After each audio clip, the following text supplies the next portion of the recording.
security forcing na miyam gi thajaba nong ge sum hegalali maruina ngasi makgi Imphal Male lariba new Checkon gi chingnang lekai hariba mafam asida leiba yum ama mai tharam bagi photo tholak padagi miyamna lambi jo thoroktuna security personnel sing sanghanda bagi sugamba khongjang asi sangsalakhi bane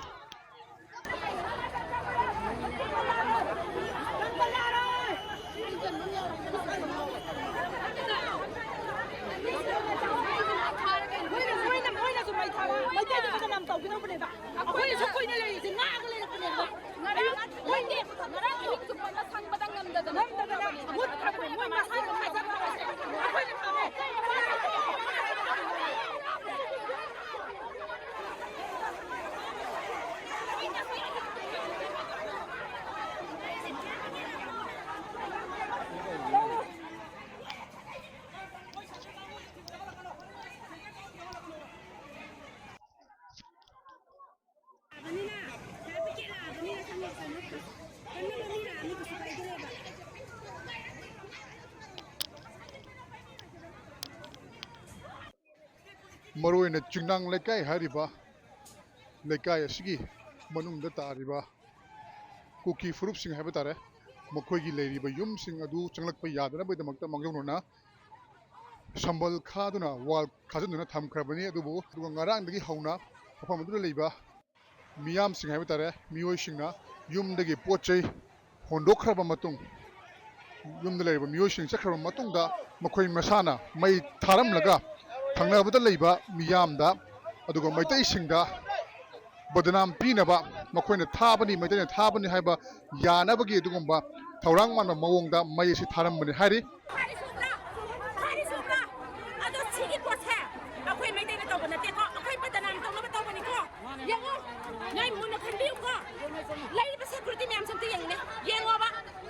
security SPK ana manunga laise moi masagi personal security tap tai laine akoi kari gumbam ta moi da khutha bangam da laine ba asuk sawo yum mai tha ba je oi thok da bawari ni mai tai na ko ase moi na taw jaba ne mai tai bu bata nam pina na ba sok ka ya ro moi na tha jaba yum ne yango ne uram ganing ase ge tha mi je thok pham mam bau chang pham mam bau lai bina te koi gi amang lai bina taw je ado haji moi na yum mai thar e ba se akoi nungdang pung ani ahum akoi mera pa bi myam je pham lai single person na mabaw kasi sa nga kari ko mathabam taw bangam banate ba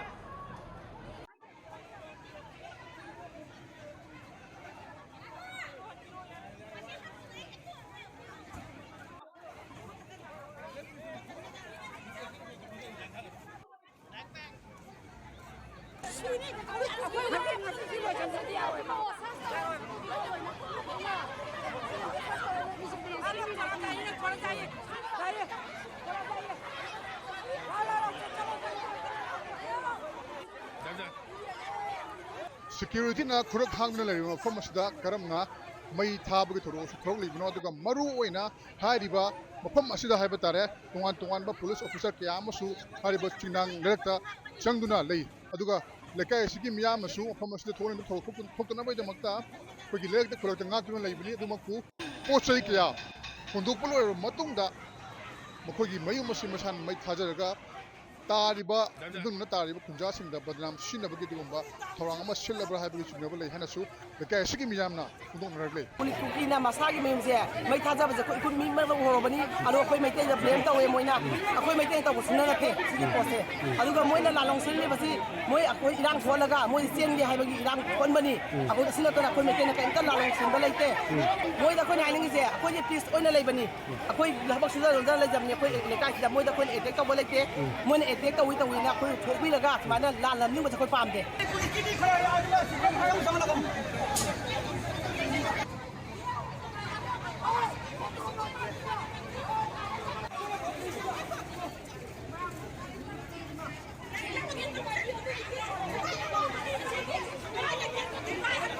security personnel sing athing pirak patagi haiba tare kogi tungan security personnel sing kanguna ye gas kap tuna kogi mob haiba tare miyam sing tan khaina bo honar ko hokre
irang